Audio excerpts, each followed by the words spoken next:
Party అధికారంలో ఉన్నప్పుడు అధికారంలో లేనప్పుడు ఉండే తేడా ఇప్పుడు వైఎస్ఆర్ కాంగ్రెస్ పార్టీ గమనిస్తుంది. ఇంతకుముందు అధికారంలో లేదు, 2019 తర్వాత అధికారంలోకి వచ్చింది కాబట్టి అది అనుకున్నటువంటి విధంగా ఏది మాట్లాడమంటే అది మాట్లాడేవాడు. కానీ అప్పుడు కూడా మాగుంట కానీ లావు శ్రీకృష్ణదేవరాయలు కానీ లేకపోతే వేమిరెడ్డి కానీ చెప్తే విన్నారా? వీళ్ళు అడిగిన ప్రెస్ మీట్లు పెట్టారా? పెట్టలేదు కదా.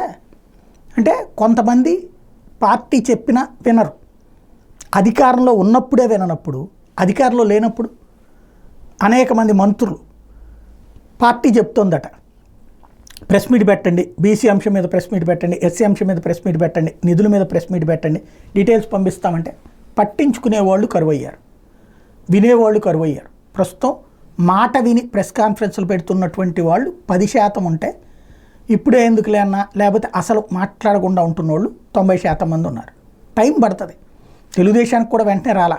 గంటా శ్రీనివాసరావు ఎట్లాంటి వాళ్ళు మళ్ళీ తెలుగుదేశం అధికారంలోకి రాబోతుంది అన్నాక హడావిడిలోకి దిగారు. అంతకుముందు ఎట్లుందో తెలుసు కదా, చాలా కాలం పాటు అట్లాగే ఉంటుంది ఇప్పుడు కూడా. ఎందుకు అంటే ఇప్పుడు మాట్లాడుతూ ఉంటే లోకల్గా తమని ఉచ్చు బిగిస్తారు అన్న భయం ఉంటుంది. ఎందుకంటే అప్పుడు ఎంత పెద్ద మంత్రి అయినా ఇప్పుడైతే ఆఫ్టర్ ఆల్ మాజీనే అవుతాడు కదా, కనీసం ఎమ్మెల్యే కూడా కాని మనిషి అవుతాడు కదా. కాబట్టి ఇప్పట్లో ఉండదు, 2-3 ఏళ్ళు పడుతుంది అంత పార్టీకి సెటరేట్ కావడానికి.